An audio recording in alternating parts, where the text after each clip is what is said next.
Bonsoir à toutes et à tous, une fois encore, bienvenue dans cette émission, l'entretien qui reçoit pour ce jour le ministre de la Sécurité et de la Protection civile, Monsieur Madifine Diané. Monsieur le ministre, bonsoir. Bonsoir. Merci d'avoir accepté notre invitation. Merci à vous plutôt. Monsieur le ministre, la première question. Depuis le 27 mai 2013, vous êtes appelé à remplacer Monsieur Maramani Cissé au poste du ministre de la Sécurité et Protection civile à une période où les services de sécurité et la population étaient à couteau tiré. Pensez-vous qu'il y avait un problème d'homme à la tête de ce service? Non. Il n'y a pas un problème d'homme, il n'y en avait pas. Peut-être que c'est une question de perception et d'orientation. Mon prédécesseur est un homme de grande qualification. Je suis son aîné de loin.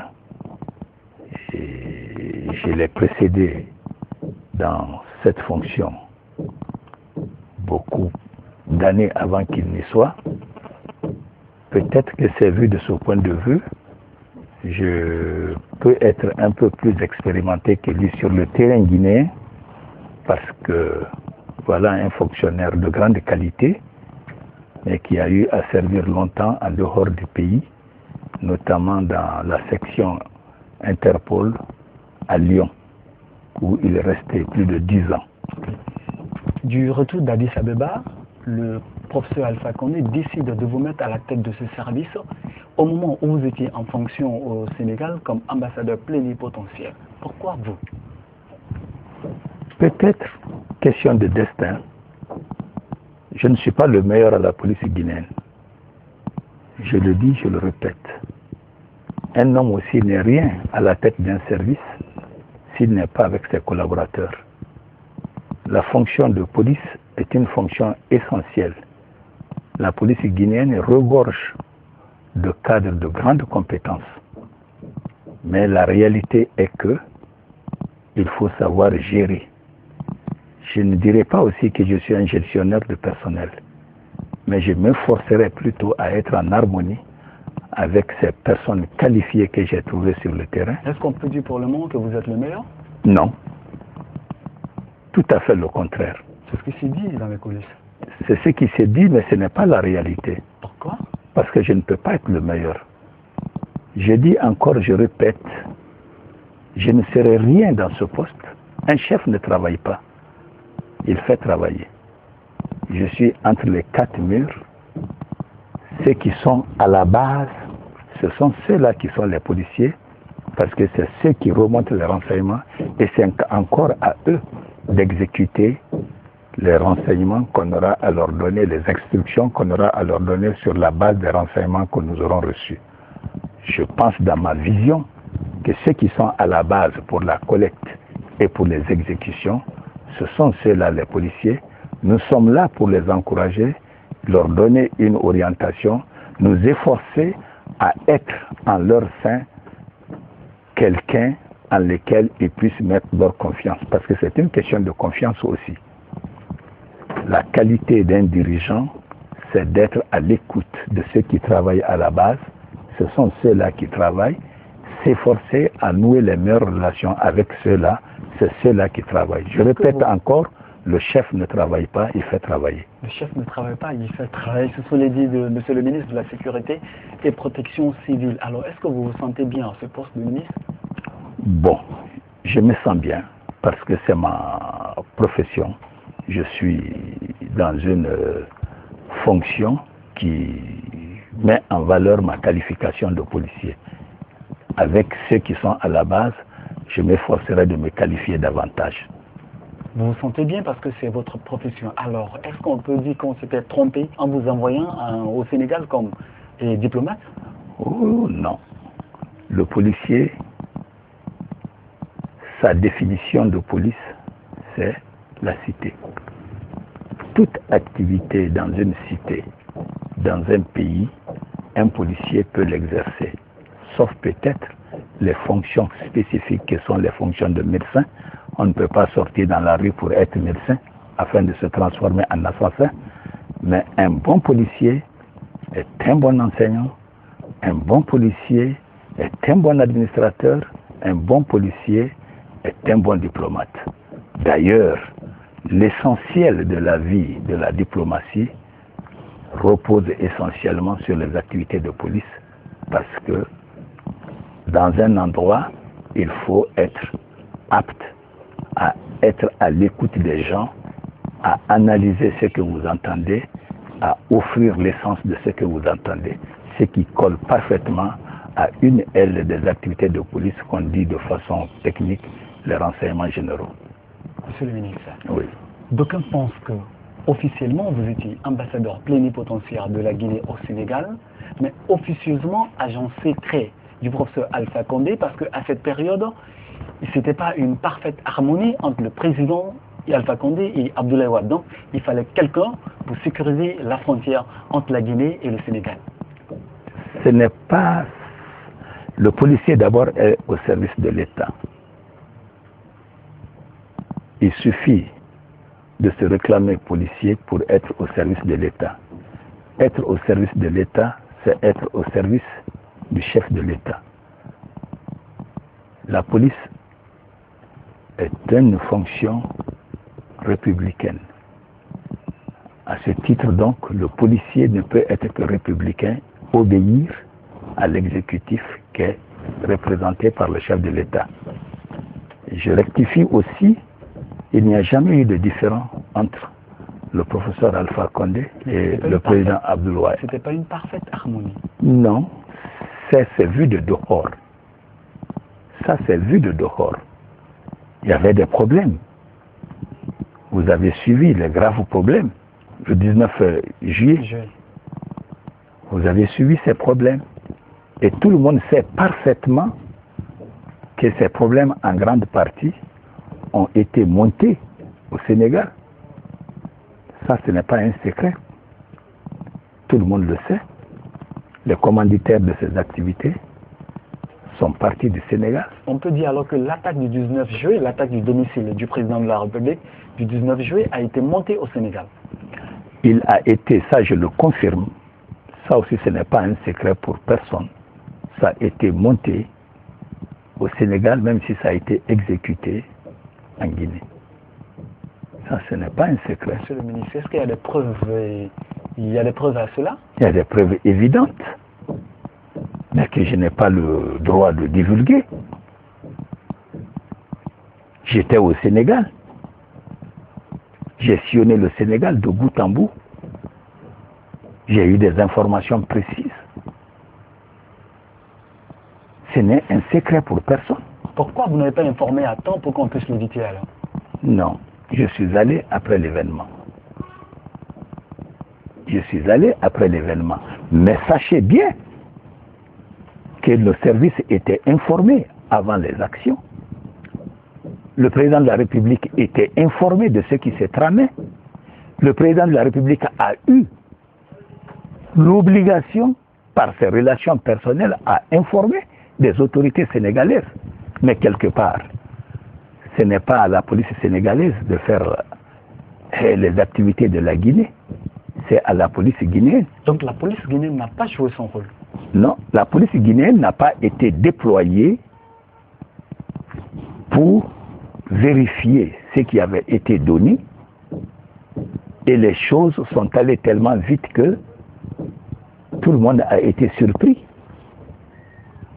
Mais le président de la République était bel et bien informé qu'il y a quelque chose qui se préparait au Sénégal.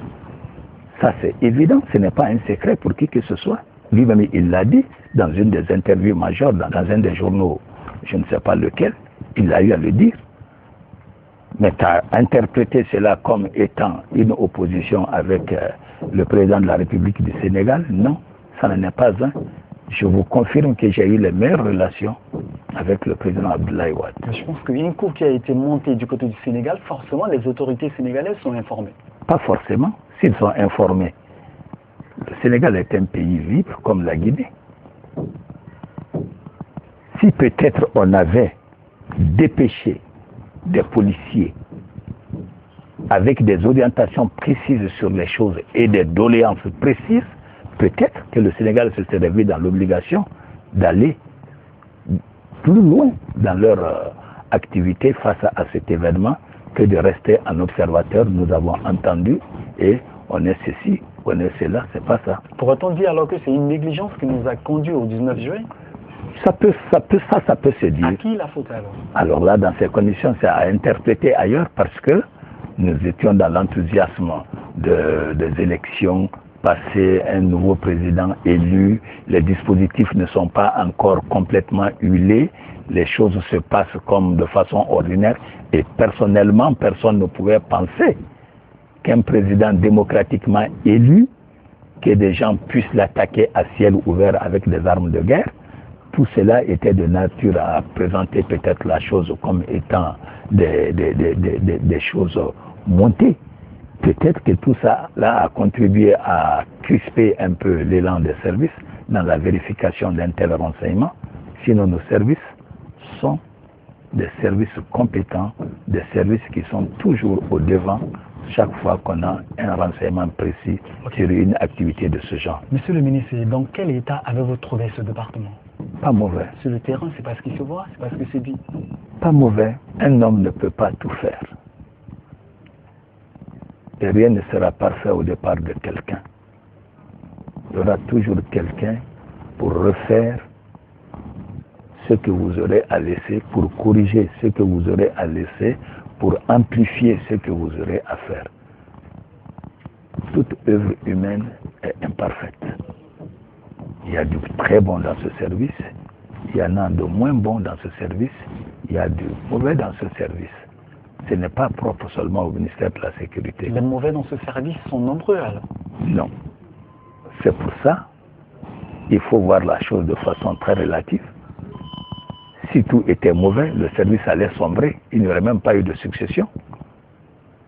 C'est parce que ce qui est bon est plus que ce qui est mauvais que je suis ici pour corriger le peu que j'aurais pu corriger. Un autre viendra aussi à ma place. Ce que je n'aurais pas pu corriger s'attaquera aussi. C'est évolutif. Depuis votre arrivée, quelles sont les stratégies que vous mettez en œuvre pour corriger tout cela? C'est mettre les gens en confiance, être exigeant sur les principes, obliger les gens à respecter la déontologie du service et être regardant sur ce qui se passe dans le service. Et l'insécurité bat son plein à Conakry et à l'intérieur du pays aujourd'hui. Est-ce que pensez-vous que vos services jouent leur rôle? Sur cette question, les responsabilités sont partagées. Ma conviction, la population guinéenne est plus responsable pour sa sécurité que les services de sécurité. Nous sommes structurés en quartier. Nous sommes structurés en commune, en ville et en république. Les malfaiteurs ne sont autres que nous-mêmes, parce qu'ils vivent avec nous-mêmes. Et la population accepte de nous assister dans notre activité en nous remontant la présence illicite ou dérangeante d'un citoyen. Cela faciliterait le travail à la sécurité. Nous sommes une institution. Le ratio pour la République de Guinée est environ d'un policier pour au moins 6000 personnes. Une personne ne peut pas veiller sur 1000 personnes. Mais une bonne structure, avec une bonne collaboration de la population, une personne peut veiller sur 100 000 personnes. Donc vous pensez que la population ne collabore pas? La population ne collabore pas totalement. Est-ce que c'est pas par peur? Parce que très souvent, quand on dénonce les malfrats, je suis d'accord avec vous. Il y a un retour au niveau de la population. Je suis d'accord avec vous. Certainement, la sécurité, on peut dire que la sécurité ne joue pas exactement son rôle. Je suis entièrement d'accord avec vous sur ce point. S'ils ont peur, ils ne peuvent pas remonter. C'est pour ça Dans sa nouvelle vision de la sécurité, le professeur Alpha Condé, après la réforme, nous a invités à nous installer dans cette police de proximité pour créer la confiance entre la population et la police. En renouant cette confiance avec la population, je suis persuadé, parce que les réformes sont allées à 3 niveaux. Ce n'est pas une réforme de la police, c'est une réforme de l'ensemble de la défense, de l'ensemble de la sécurité et de l'ensemble de la justice. Le policier qui arrête, qui défère, il aura fait son travail. Si le juge qui met en prison des geôliers sortent celui qui est mis en prison, ça devient encore de l'insécurité. On le voit Et c'est justement, c'est pour ça que je dis, je suis d'accord avec vous. On n'a pas à se cacher la face. Tout ça rentre dans cette nouvelle réforme des unités de défense, sécurité et justice. Maintenant, alors, qu'est-ce que vous faites pour corriger tout cela? Nous avons mis en place une forte inspection que nous sommes en train de rééquiper et d'orienter. Ce n'est pas propre pour la sécurité. La justice aussi. Récemment, c'est une confidence, j'étais en rapport avec le ministre de la Justice, on se donne des renseignements, des bandits étaient gardés, ils ont été sortis.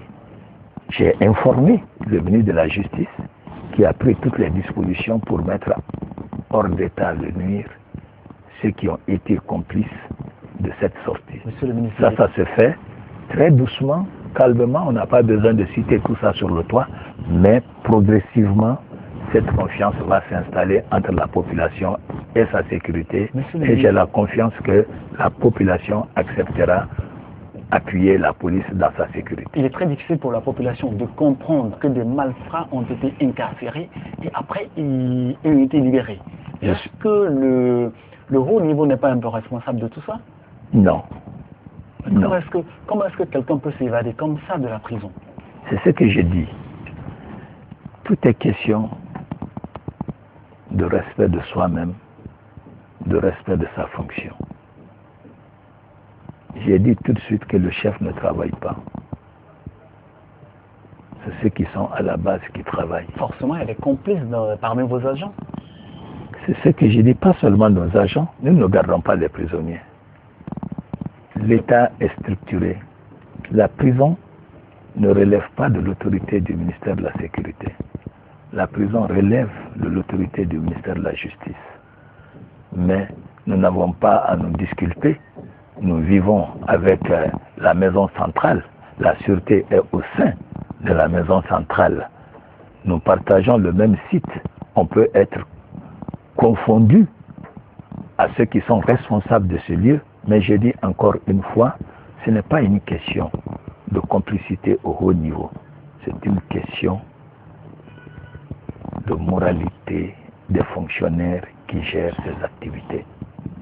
Ceux qui sont à la base, qui sont chargés de garder ces malfrats.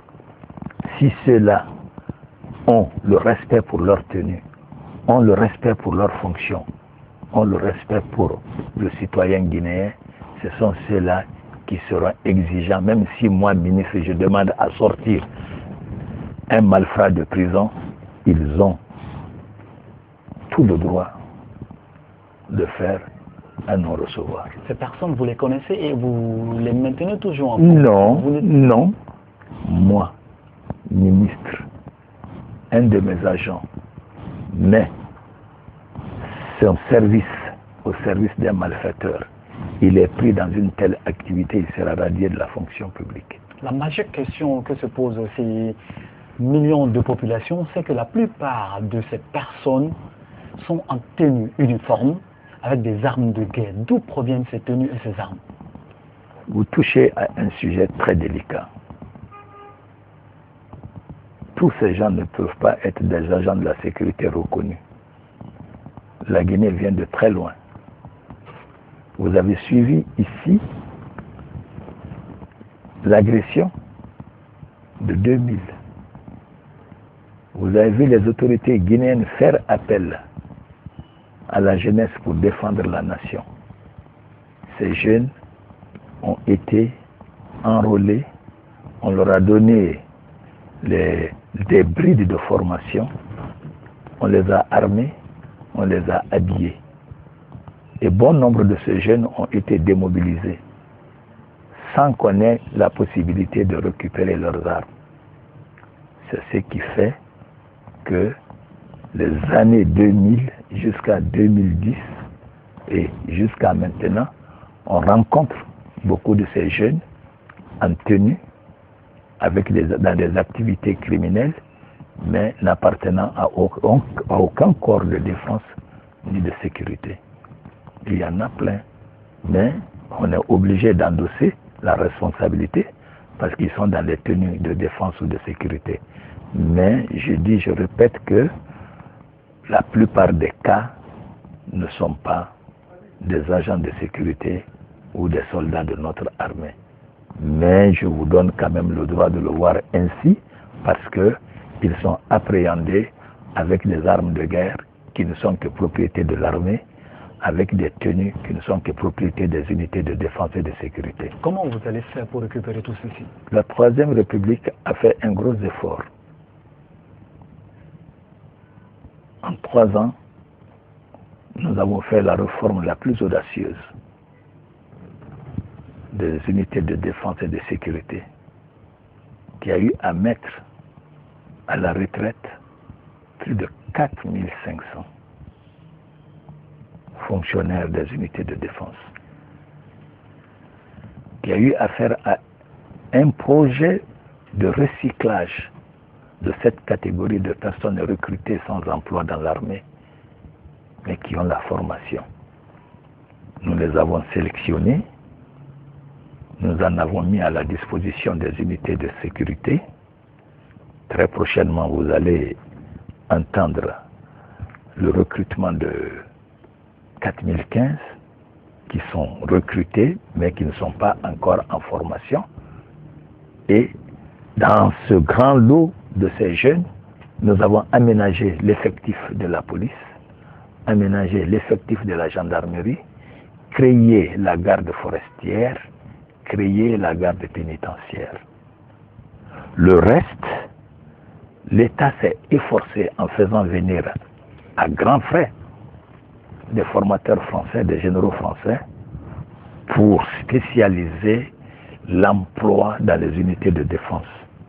L'emploi, la mécanique, l'électricité. On parle de génie militaire. Pas de génie militaire seulement, toute activité de nature à encadrer un jeune, toute formation de nature à encadrer un jeune sans grande qualification, mais qui a déjà fait goût dans cette armée et qui n'a pas eu d'emploi. C'est cette catégorie de jeunes dont je fais état. Donc, toute l'année 2012 a été consacrée à la formation dans les centres professionnels de ces catégories de jeunes. C'est pour ça que ce que vous dites est tout à fait réel, mais la réalité est que l'État fait beaucoup d'efforts pour trouver la correction à ces dérapages qui sont nés dans le pays depuis plus de 15 ans. Ce sont ces catégories de jeunes qui seront de la police de proximité? Non. Comment comptez-vous alors mettre la police de proximité en place? Quelle sera sa mission? La police de proximité, c'est une adaptation. Je vous ai dit que nous sommes en pleine réforme des unités de défense et de sécurité. La meilleure des approches en sécurité, c'est de créer la confiance entre la population et sa sécurité. Si la population a confiance en sa sécurité, cela veut dire que nous sommes proches et la sécurité de la population deviendra encore plus efficace. Quelqu'un qui a confiance en vous, il vous donnera toujours les meilleurs conseils, il vous donnera toujours la bonne orientation. Si la population a confiance en sa sécurité, elle participera à sa sécurité en dénonçant au service de sécurité au lieu le plus proche le délinquant qui dérange la tranquillité dans la cité. Donc la police de proximité est un concept qui ramène la sécurité tout près de la population et qui ramène la population tout près de sa sécurité. C'est aussi simple que ça. On aura à créer dans ça, c'est de ça que j'étais en train de définir, c'est un appui au renforcement de la capacité de la police nationale et réconciliation avec la population en République de Guinée. Pourquoi réconciliation? C'est ce que vous venez de dénoncer. Vous n'avez pas confiance en nous parce que quand on arrête un malfaiteur, on le voit demain. Vous le voyez demain dehors, pensant que c'est ceux qui l'ont arrêté, qui l'ont encore libéré. Vous, population qui l'avez dénoncé, nous l'avons arrêté. Si vous le revoyez encore à vos portes, ça ne crée pas la confiance. La police de proximité tentera de corriger cela. La durée de l'action en formation sera de 18 mois. Et nous avons pris pour cible 3 endroits que nous considérons particulièrement agités. Quels sont ces endroits, monsieur le ministre? La commune de Ratoma, Zérékoré et Matam. Vous me direz pourquoi pas Matoto. Nous avons préféré concentrer beaucoup d'efforts parce que Matam et Matoto et Ratoma sont presque liés et Matam et Matoto sont presque liés. Pourquoi le choix de ces 3 endroits, monsieur le ministre? Parce que nous pensons qu'il sera plus aisé pour nous d'être à ces endroits. Si nous parviendrons à créer la confiance avec la population de Ratoma, nous parvenons à créer la confiance avec la population de Matam, je pense que la vie à Conakry sera aisée. Les communes de Kaloum sont moins agitées et les communes de Dixine sont encore moins agitées par rapport à ces 2 grosses communes. Quand on parle de Ratoma, on parle de Ambele, Bambeto, Koza. Tout ça c'est Ratoma, jusqu'au Lambangi et autres. Et nous envisageons la création de nouveaux commissariats pour les zones les plus enclavées, c'est-à-dire qui ne bénéficient pas de sites de sécurité. Mais c'est toujours la police nationale qui sera avec sa population, encore une fois, comme je l'ai dit, c'est pour resserrer, augmenter la sécurité, sa perception pour la population dans le respect des droits de l'homme et conformément au principe d'un état de droit. Voilà l'objectif du projet. Qu'est-ce qui a fait que Zérékoré se retrouve dans ce choix? Zérékoré, peut-être que vous ne connaissez pas la région de Zérékoré. Elle s'ouvre sur des pays qui ont été en guerre, la Guinée forestière. Elle s'ouvre sur la Côte d'Ivoire, s'ouvre sur le Libéria, s'ouvre sur la Sierra Leone. Vous le savez, la guerre au Libéria et en Sierra Leone a amené près de 3 millions de réfugiés en Guinée, que le commun ne connaît pas. Ces 3 millions de Guinéens ont été centralisés à presque 85% dans la région forestière. La guerre terminée, beaucoup sont rentrés, c'est vrai, mais beaucoup sont restés. Cette région a subi toutes les conséquences de ces guerres en Sierra Leone, en Côte d'Ivoire et au Libéria. Et cet endroit a servi aussi et de dépôt d'armes et de voies de circulation illicite des armes. Donc, tout trafic de tout genre, la région forestière a été soumise à ces pressions. Pas parce qu'elle veut y être, elle s'est vue dedans. Donc, nous avons pensé dans notre réflexion, au lieu de regarder des régions comme la Haute-Guinée ou la Moyenne-Guinée, nous avons préféré nous focaliser pour un départ sur quelques grosses communes de Conakry et sur cette région particulièrement sensible. Vous en avez la preuve d'ailleurs. Nous sommes dans une situation malheureuse qui se déroule actuellement à Zérekoré. Est-ce que vous pensez que les explications que vous venez de donner font partie de ce mouvement qu'on assiste aujourd'hui à Zérekoré? Non. Pourquoi alors ce mouvement à Zérekoré? Ça, moi, je le vois dans un cadre purement personnel. Purement personnel parce que à regarder ces deux communautés qui s'affrontent, on ne pourrait donner aucune explication parce que ces deux communautés vivent ensemble depuis près de 9 siècles. Nous qui avons fait un peu de sociologie, ces communautés vivent ensemble depuis l'an 1100. Depuis la défaite de Soumaoro Kanté, ces communautés Mano, en grande partie, sont d'origine mandingue, dans la forêt. Et d'autres communautés. Donc, près de 9 siècles, ou 10 siècles même, ces communautés vivent ensemble, ont tout partagé ensemble. À les voir en conflit, vous ne pourrez donner aucune explication objective. Pour ce qui est du cas précis, c'est un accident malheureux, mais encore une fois, la désinformation a joué un rôle essentiel dans l'aggravation des faits. Est-ce que vous ne pensez pas que cette désinformation vient de vous? Parce que très souvent, les sources d'information sont fermées aux hommes de médias. Non. Non. La Guinée est un pays de rumeurs.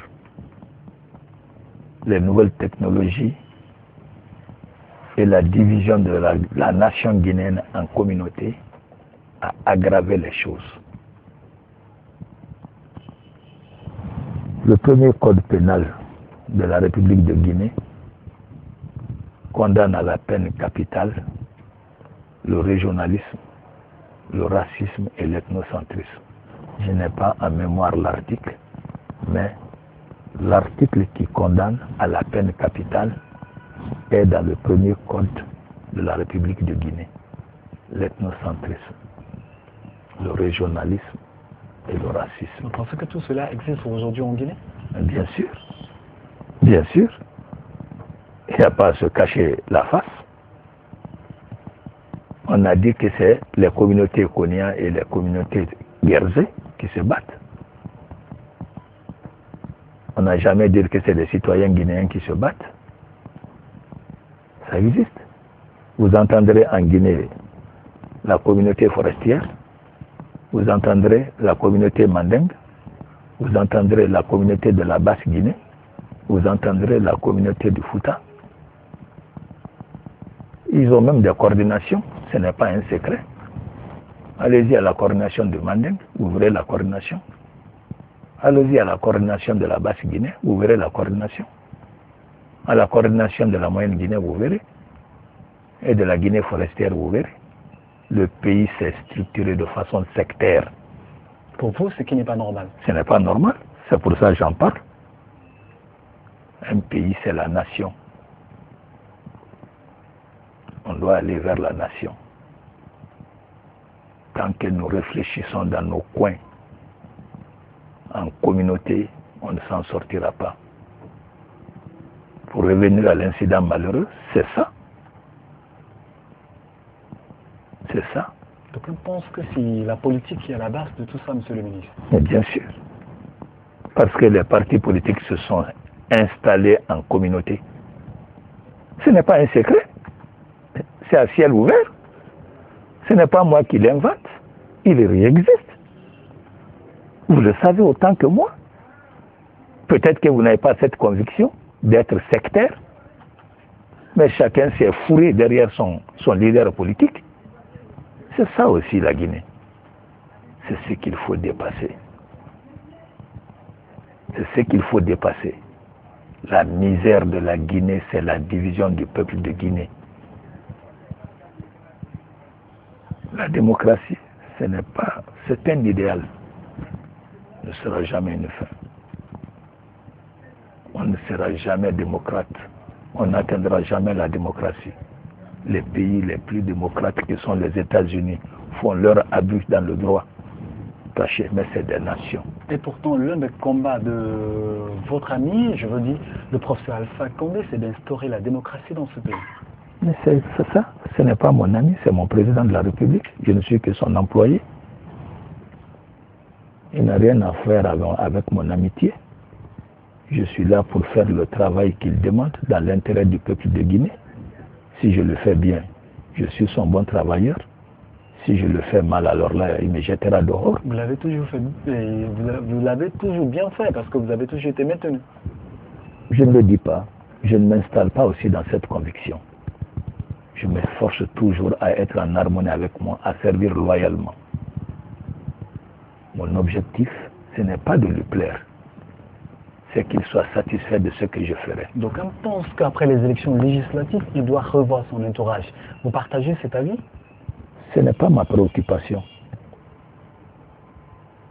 La vie, c'est un perpétuel mouvement, sans fin. Un perpétuel mouvement sans fin. Et un chef d'État est en perpétuel mouvement. Il ne sera en harmonie avec personne. Il est en harmonie avec moi aujourd'hui à ce poste. Peut-être que ce que je fais aujourd'hui à ce poste lui convient. Demain, il pense que ce que je fais à ce poste ne lui convient pas. Qu'est-ce qu'il a à foutre de ma présence ici? Monsieur le ministre, la protection civile, aujourd'hui, on constate qu'ils n'ont pas assez d'équipement pour accomplir les missions. Qu'est-ce que vous faites à ce niveau? On est en train de se battre. On fait encore? Nous avons d'ailleurs fait sortir il y a 2 semaines, je ne sais pas si vous l'avez suivi, à l'école nationale de la police et de la protection civile à Kabylie. Pour la première fois est sortie dans un établissement de Guinée de sécurité la première promotion de protection civile.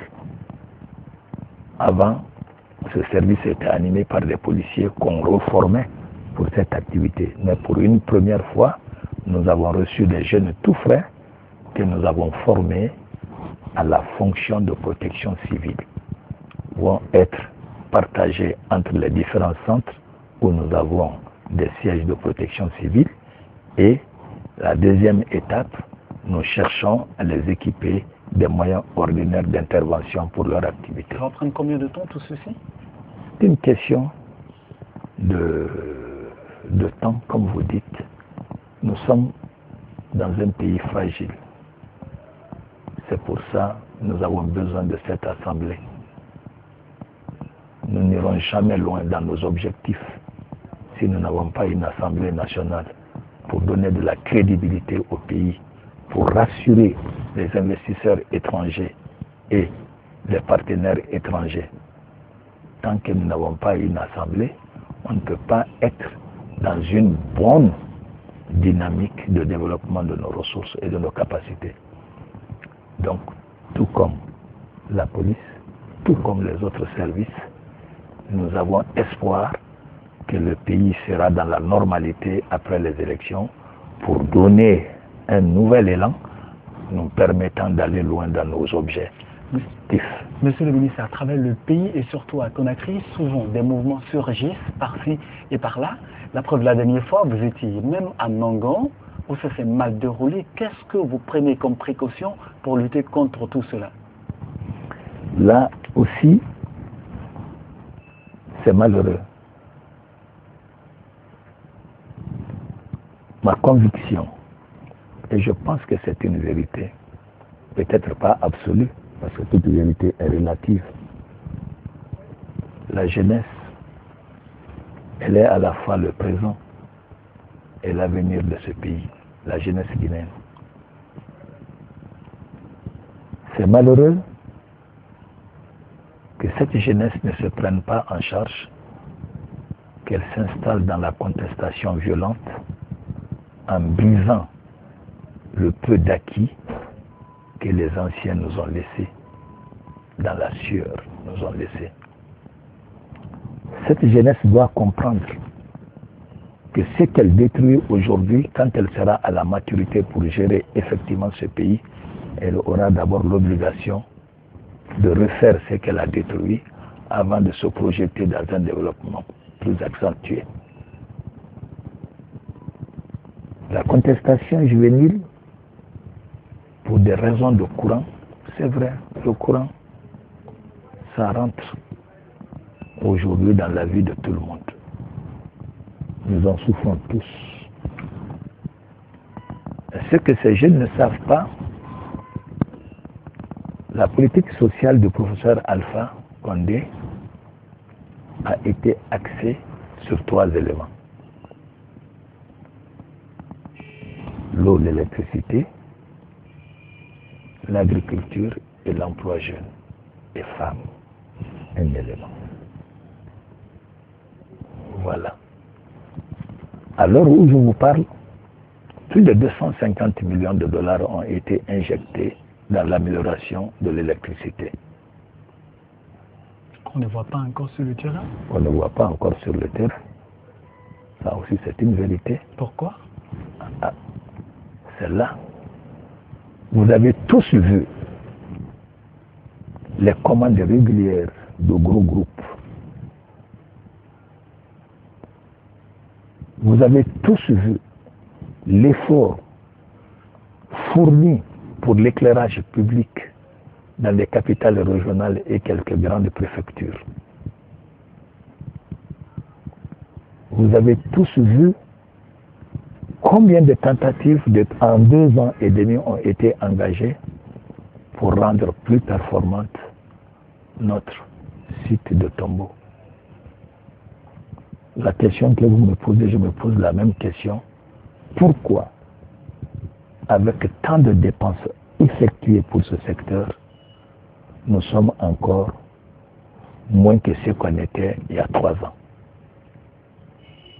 Cette question, je crois que ça dérange tout le monde. Vous m'avez vu à Nongo, je ne suis pas allé de moi-même.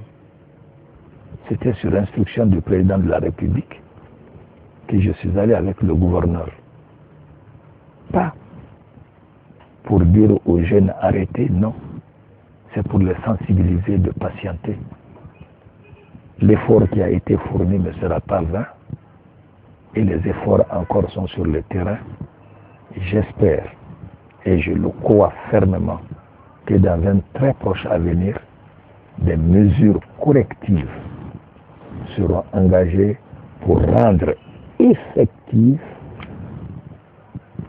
tout ce qui a été engagé pour rendre ce secteur à la satisfaction de la population guinéenne. Ça, je le crois fermement. Je pense qu'à cette question d'électricité, nous allons essayer de rencontrer le ministre de l'Énergie. Yeah. Il aura beaucoup de choses à nous dire par rapport à ça. Yeah. Mais en attendant, la dernière question, monsieur le ministre. Depuis quelque temps, plus de passeports, plus de cartes d'identité en République de Guinée. Oui. Pourquoi? Je m'attendais à ça, j'ai trouvé cette situation.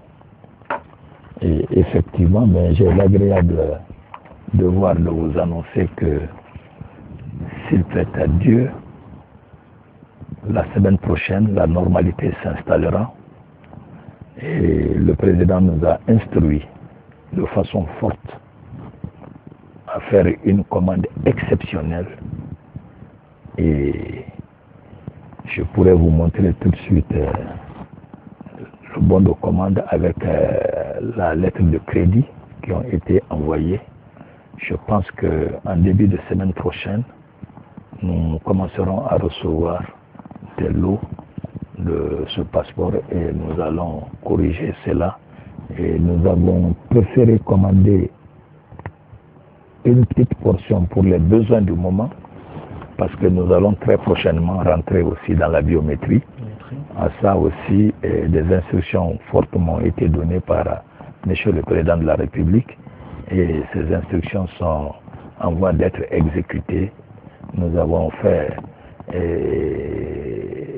nous avons ouvert des cahiers de charges que beaucoup d'opérateurs dans le fiduciaire ont pris et avec les spécificités de sécurité que nous voulons dans ce passeport, je suis persuadé que ça sera arrêté. Ça, ce n'est pas à nous parce que nous ne sommes pas les financiers. Ça sera en partenariat avec la hiérarchie financière et autres.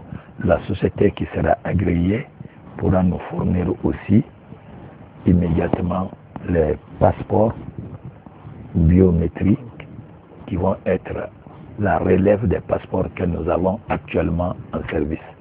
Donc, pourquoi une petite commande alors, sachant qu'il y a beaucoup de personnes aujourd'hui? Non, parce que nous avons la conviction que le lot que nous avons commandé ne sera pas épuisé si on en commande beaucoup et que nous rentrons après cette commande dans la biométrie. Ça va être de l'argent jeté. Il fallait être très responsable en faisant cette nouvelle commande. Monsieur le ministre, il y a trop de corruption dans l'octroi de ces passeports. Quelles sont les mesures prises à ce niveau? Parce que j'ai appris. Je peux vous donner une seule assurance. Je ne le souhaite pas, mais si je l'ai dit à ciel ouvert dans le service qui est chargé de délivrer ces documents. Je l'ai dit à ciel ouvert, de ma porte ici, jusque dans les autres cabinets. Quiconque de mon service sera pris dans une telle activité illicite sera purement et simplement radié de l'effectif, sans état d'âme. Ce n'est pas de la marchandise à vendre. C'est un document appartenant à l'État pour le citoyen guinéen avec des prix précis. On connaît à combien ça va coûter? 100 000 francs. Jusqu'à ce que la loi révise, nous sommes à 100 000 francs guinéens, le timbre fiscal pour le passeport de Guinée. Monsieur le ministre, ça c'est au niveau des passeports et au niveau des cartes d'identité aujourd'hui qu'on ne retrouve plus. Ça aussi, c'est une situation que j'ai trouvée. Je vous informe aussi que nous avons à notre disposition aujourd'hui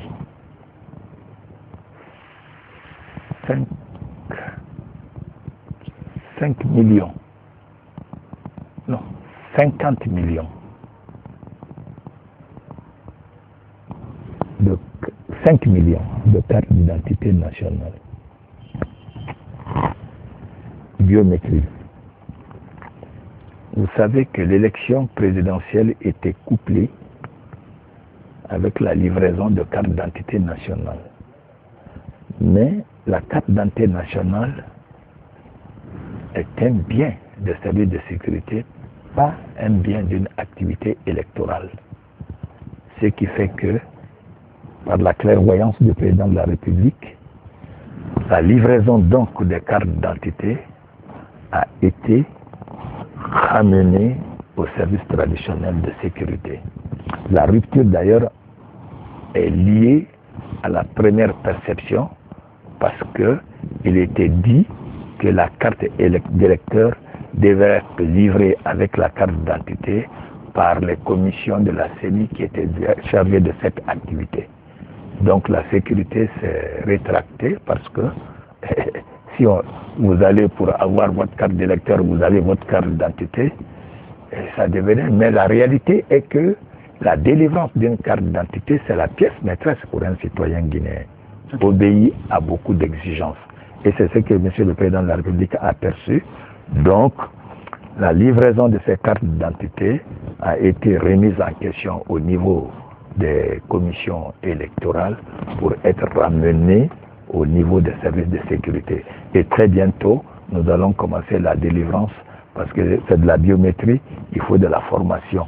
Donc on va cibler quelques centres, ça ne sera pas beaucoup pour le moment pour Conakry et éventuellement aller progressivement à l'intérieur du pays. Monsieur le ministre, ma dernière question, ça vient toujours de mes téléspectateurs. Il y a des Guinéens aujourd'hui vivant à l'étranger qui sont rentrés juste pour des problèmes de passeport, possédant des cartes consulaires. Est-ce qu'ils auront la possibilité d'en avoir des passeports?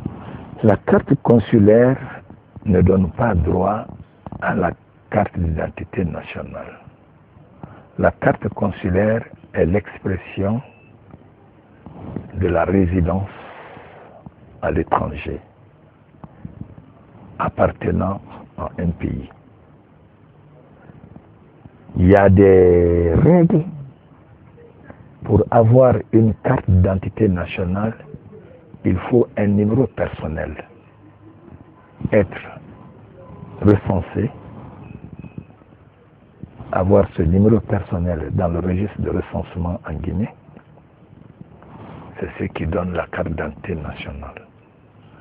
Or, aucune carte consulaire guinéenne, je viens d'une ambassade, nous avons nos numéros personnels à nous qui nous identifient.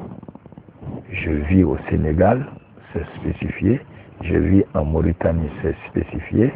En Gambie, au Cap-Vert, c'est spécifié.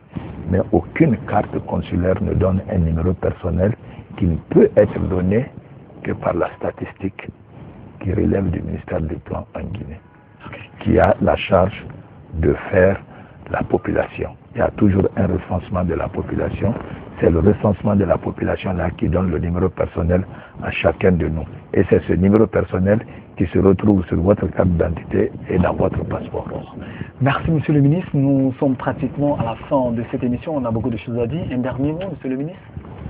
Un dernier mot, c'est toujours à l'endroit de la jeunesse.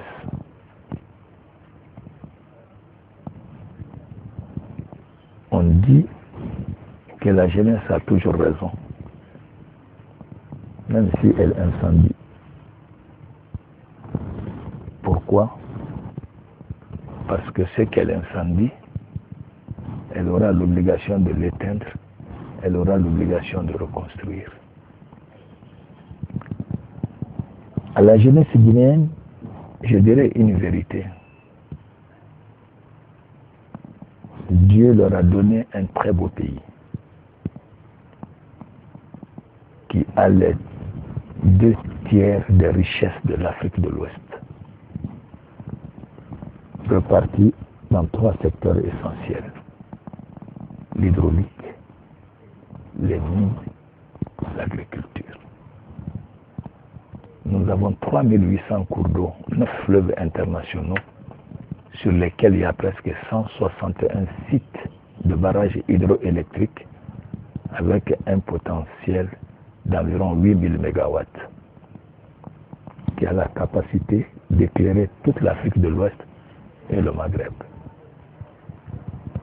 Autour de ça, nous avons 20 millions d'hectares de terres cultivables. Le pays, les mines, on n'en parle pas. Tout le monde le connaît. Nous avons les 2/3 des réserves de bauxite du monde. Le pays même aux 3/4 couvert de fer, beaucoup d'or, beaucoup de diamants, etc. C'est un bijou convoité par tout le monde. La jeunesse guinéenne aujourd'hui qui en est propriétaire avec cette nouvelle politique, qui va les responsabiliser, qui crée l'initiative, cette jeunesse doit pouvoir se prendre en charge pour ne pas être expropriée du bien que Dieu leur a donné. C'est ma vision personnelle. Renoncer à la violence, se reconstituer, se préparer pour que demain, ils puissent être à mesure de mettre en valeur l'énorme richesse que Dieu nous a donnée. Nous étions premiers producteurs du monde de café, de bananes et d'ananas jusqu'à 1959. La jeunesse ne le sait pas. Les produits guinéens sont de meilleure qualité. Nous avons lu dans nos livres de géographie dans les années 50 que la banane tigrée de Dalaba sont les meilleures bananes du monde. Il y a la place pour tout le monde, surtout pour la jeunesse guinéenne. Même en faisant de petits élevages dans sa cour, tu auras de quoi te nourrir. Il y a la terre partout, il y a la pluie partout.